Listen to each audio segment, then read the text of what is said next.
Pam Bondi walked onto Stephen Colbert's stage, her navy blue dress contrasting with the vibrant set of The Late Show. The former Florida Attorney General's confident smile masked the tension in the air as millions watched at home. Just moments. Earlier, Colbert had introduced her with a sharp jab. "Tonight we have Trump's defender who seems to have forgotten her oath to the Constitution." The liberal audience erupted in laughter and applause while Bondi's jaw tightened. Colbert, with his signature smirk and designer suit, was sure this interview would be another easy takedown of a Trump supporter. But Bondi, with decades of legal experience and unwavering conviction, saw this as her chance to flip the script on national television. She wasn't here to be Colbert's punching bag. She was here to fight back.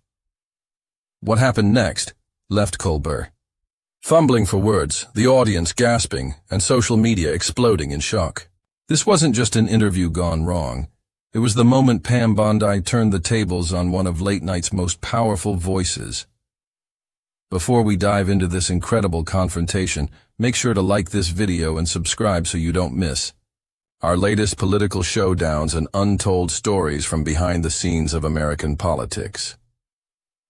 The studio lights beamed down on Stephen Colbert as he paced the stage during his monologue, landing joke after joke about conservative politicians, to uproarious laughter from his devoted audience. The 59-year-old host had built his career on political satire, evolving from The Colbert Report to become a mainstream voice that millions of liberal Americans trusted and admired. Tonight his show was trending as usual, his confidence at an all-time high. "And now, let me introduce our guest," Colbert announced, his voice taking on an edge.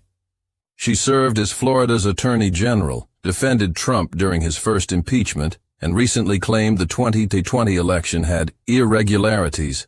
Please welcome, if you can, Pam Bondi. The audience's applause was mixed with murmurs and a few boos as Bondi walked out. At 56, she carried herself with the authority of someone who had argued before the Supreme Court and led major legal battles. Her blonde hair framed a face that remained composed despite entering what many conservatives called the liberal lion's den. Bondi wasn't just any Trump supporter. She had built a reputation as a tough prosecutor who took on human trafficking and drug crimes before becoming Florida's first female attorney general. Recently, she had been speaking out about election integrity issues, making her a target for late-night comedians like Colbert. The stakes couldn't be higher for both. For Colbert, this was another opportunity to mock Trump's allies and energize his base before the upcoming midterms. For Bondi, this represented a chance to defend conservative values on a platform typically hostile to her viewpoint.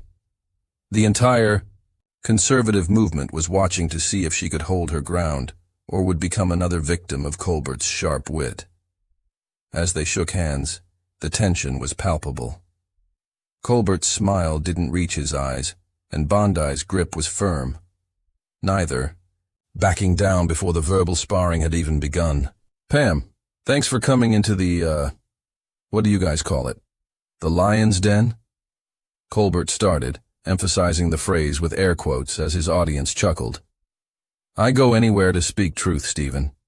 Even here," Bondi replied smoothly, settling into her chair as the audience reacted with surprised oohs.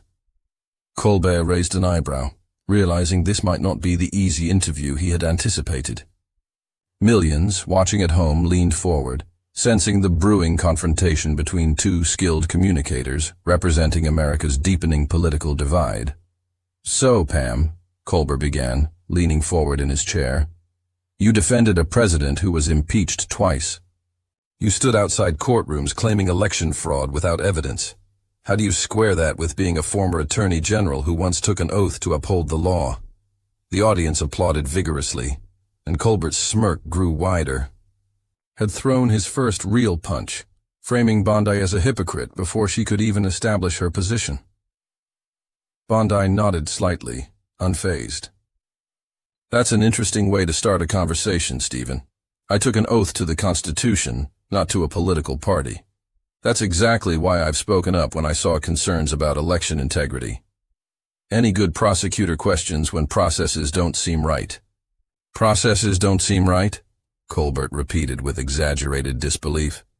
60 court cases found no evidence of widespread fraud. Your guy lost fair and square. The audience cheered loudly. If you'd let me finish, Bondi said calmly, her legal training evident as she refused to be rattled. Those cases were dismissed on procedural grounds, not after evidence was examined. But I'm happy to talk about why I'm really here tonight. The border crisis and fentanyl killing thousands of Americans. Colbert waved his hand dismissively. We'll get to your talking points later. I'm more interested in how someone with your legal background ends up as what should we call it, a defender of conspiracy theories. The audience laughed, and a few clapped.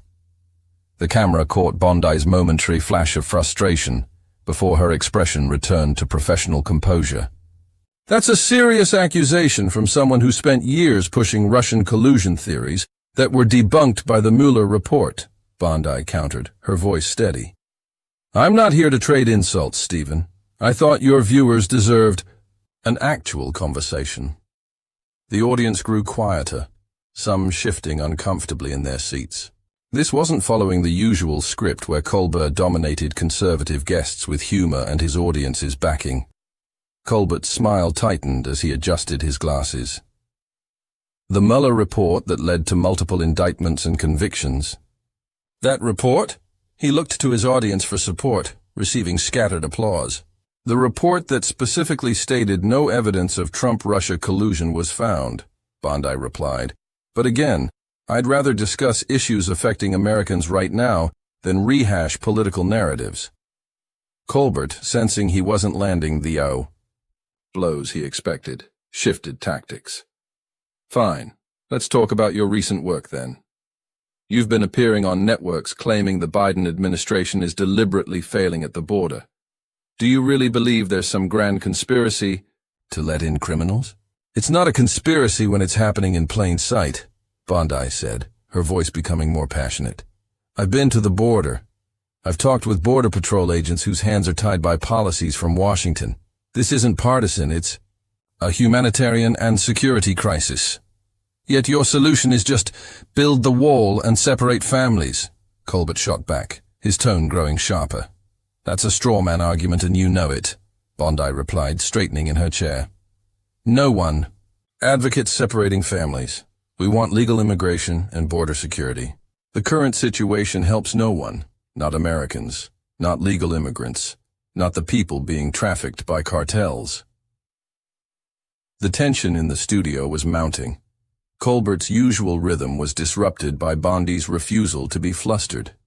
He glanced at his notes, then decided to go for a more personal attack. You know what's interesting? Colbert said, his voice taking on a mocking tone. You present yourself as this champion of law and order, but weren't you criticized for taking a $25,000 donation from Trump's foundation around the time your office decided not to pursue fraud cases against Trump University? Seems like a remarkable coincidence. The audience gasped, then applauded as Colbert sat back, clearly expecting this blow to land decisively. The camera zoomed in on Bondi, catching what appeared to be genuine anger flash across her face. For a moment, the studio fell, silent. The producers off stage glanced at each other nervously. This was the kind of question that typically left conservative guests stammering or changing the subject. But Pam Bondi wasn't typical. She took a slow, deliberate breath, her eyes locked on Colbert's. I've been waiting for you to go there, Stephen, she said, her voice now steel wrapped in silk. Let me educate you and your audience on a few facts your researchers apparently missed.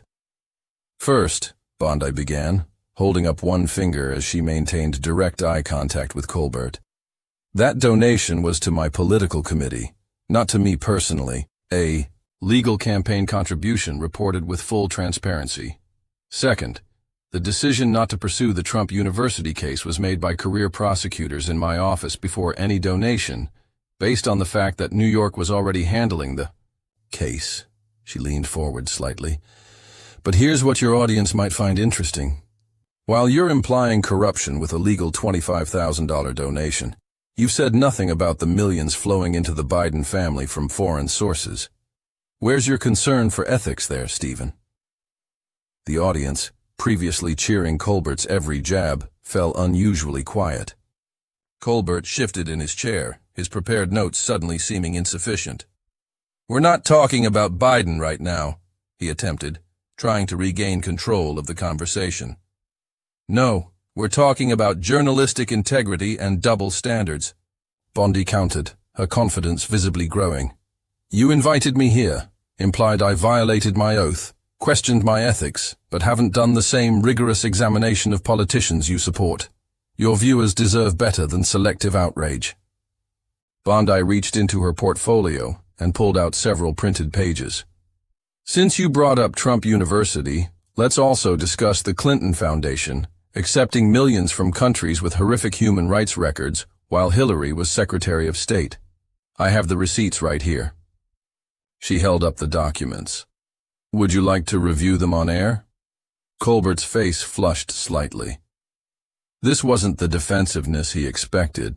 Bondi was counterpunching with facts and turning his own tactics against him. We'd need to verify. Those documents, Colbert said, attempting to sound dismissive but coming across as evasive. They're from public records and mainstream media reports, Bondi replied smoothly. The same standard you just applied to me. But I understand, if you need time to prepare before discussing Democrats with the same scrutiny you apply to Republicans. The audience stirred uncomfortably. This wasn't the entertainment they had come for. They were witnessing their host being methodically challenged in a way rarely seen on the show. Colbert tried to pivot. Let's get back to your current positions. You've been critical of the Justice Department's handling of... I'm happy to discuss that, Bondi interrupted firmly. But I think your viewers noticed you just changed the subject when presented with inconvenient facts. That's the problem with our political discourse today. We don't apply the same standards across the board. Colbert's producer was frantically signaling from offstage, drawing a finger across his throat, the universal sign to cut this segment short. But Colbert, a professional with decades of experience, knew that abruptly ending now would only make him look worse. Fair enough, Colbert conceded with visible reluctance.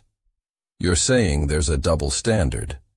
But you must admit the rhetoric from Trump and his supporters has been divisive. Divisive like suggesting half the country is a threat to democracy? Bondi asked, raising an eyebrow. Or divisive like calling political opponents enemies of the state? Those weren't Trump's words. They came from the current administration. She continued before Colbert could interject. Look, Americans are tired of the hypocrisy. They see inflation hurting their families, crime rising in cities, and a border crisis endangering communities. Yet instead of solutions, they get lectures about how their concerns aren't valid or are somehow rooted in prejudice. The camera caught several audience members nodding in agreement, an unusual sight on Colbert's traditionally partisan show. American people are smarter than political elites give them credit for, Bondi said, her voice now passionate but controlled. They see when media personalities like yourself use your platform to mock one side while insulating the other from criticism. They notice when legitimate concerns are dismissed as conspiracy theories, only to be quietly acknowledged as true months later. Colbert, now visibly uncomfortable, glanced at his watch. We're almost out of time. Yes, conveniently, Bondi noted with a knowing smile. But let me leave your viewers with this thought. You don't have to agree with me politically to recognize that healthy democracy requires honest debate and consistent principles. When we demonize those we disagree with or apply different standards based on political affiliation, we all lose. The studio had fallen into a stunned silence. Even those who disagreed with Bondi's politics could recognize that she had done something rare. She had come into hostile territory and not just survived, but commanded respect through preparation and poise. As the camera panned across the audience, their expressions told the story: wide eyes, a few dropped jaws, and even some reluctant nods of acknowledgement. This wasn't the easy, conservative takedown they had expected to witness and enjoy. Colbert, a consummate professional despite his obvious discomfort, knew he needed to end on a note that wouldn't make him appear completely defeated. "Well, Pam Bondi, you certainly came prepared tonight," he said, attempting to sound gracious but coming across as strained. "I respect your audience enough to give them my best, Stephen," she replied with a smile that managed to be both warm and triumphant. "That's something I think we can all agree on. The American people deserve our best, regardless of politics." As the show cut to commercial, the studio audience sat in stunned silence for several seconds before breaking into uncertain applause, some clapping enthusiastically, others reluctantly joining in. Whatever their politics, they had just witnessed something unprecedented. Stephen Colbert, master of his domain, had been outmaneuvered on his own stage. Within minutes of the segment airing on the East Coast, clips of Bondi's composed takedown of Colbert began flooding social media. The hashtag, #BondiOwnsColbert, shot to #1 trending nationwide, with conservatives celebrating what many called the most satisfying 5 minutes of television this year. A clip of Bondi saying, "Americans are tired of the hypocrisy," was shared over 50,000 times in the first hour alone. Conservative commentator Buck Sexton tweeted, "Pam Bondi just gave a masterclass in how to handle hostile media, prepared, poised, and refused to be bullied. Take notes, Republicans." Even some liberal commentators acknowledged the unusual dynamic of the interview. Progressive journalist Glenn Greenwald tweeted, "Whatever your politics, what we just saw was rare. Someone going into the lion's den and turning the tables through sheer preparation and refusing to be intimidated. Media literacy means recognizing effective communication even from those you disagree with." By morning, the impact was unmistakable. Fox News ran segments analyzing Bondi's performance, with one host declaring, "Last night, Pam Bondi did what conservative guests have failed to do for years. She came armed with facts, remained calm under pressure, and exposed the double standards of mainstream entertainment media." CNN reluctantly covered the viral moment, framing it as a contentious exchange that has conservatives celebrating, while their panel discussed whether Colbert's team had inadequately prepared for Bondi's counter-offensive. The View counts on YouTube told the story. The official Late Show channel's clip of the interview was quickly becoming their most watched segment of the year, with the comment section filled with remarks like, "I don't even agree with her politics but had to respect how she handled herself." And Colbert wasn't ready for someone who wouldn't be intimidated. Meanwhile, in the Late Show offices, an emergency meeting was called. Sources inside CBS later leaked that producers were reviewing their pre-interview research protocols and discussing how to handle guests who came over-prepared with counterattacks. One staffer reportedly said, "We've never had a guest turn the tables like that. It completely threw off the show's rhythm." Bondi's phone didn't stop ringing the next day. Interview requests poured in from every network, and her social media following increased by over 100,000 overnight. Conservative groups and campaigns began reaching out about speaking engagements, seeing her as someone who could effectively communicate their message even in hostile environments. 3 days after the interview, Donald Trump himself weighed in with a Truth Social post. "Pam Bondi showed the world how to handle fake news. She's always been a fighter, smart, tough, and doesn't back down. We need more like her telling the truth about what's happening to our great country." The ripple effects extended beyond just one viral moment. Republican media training consultants began using clips from the interview as teaching examples. A GOP congressional candidate told Fox News, "I watched that exchange 5 times and took notes. That's exactly how we need to engage, not getting Defensive, not getting angry, but turning the tables with facts and exposing the double standards. Democratic strategists privately expressed concern, one anonymous advisor told Politico. If Republicans start sending out more Bondis and fewer easy targets, shows like Colbert's lose their effectiveness as friendly territory for our messaging. We've counted on those platforms to reach younger voters with our framing of issues. The following week, Colbert himself addressed the moment briefly at the start of his show. Last week, we had a spirited discussion with former Florida Attorney General Pam Bondi that got quite a bit of attention. We stand by our questions, but we also believe in having guests with different perspectives. That's what makes America great. We can disagree without being disagreeable. Most of the time. His attempt at humor fell flat, the audience's response noticeably more muted than usual. Behind the scenes, bookers for late-night comedy shows began approaching conservative guests differently, with one producer anonymously telling the New York Post, "The Bondi effect is real. We're now asking ourselves, is this person going to be a Pam Bondi?" before booking. No one wants their host to end up in that position. For everyday Americans watching from home, the exchange represented something more fundamental than just politics. In an era of carefully controlled messaging and predictable media narratives, they had witnessed an authentic moment, a reminder that prepared conviction could still break through rehearsed talking points and laugh tracks. A month later, viewership data revealed an interesting pattern. While Colbert's ratings temporarily spiked due to curiosity about the viral moment, they subsequently dropped by nearly 15% among independent voters.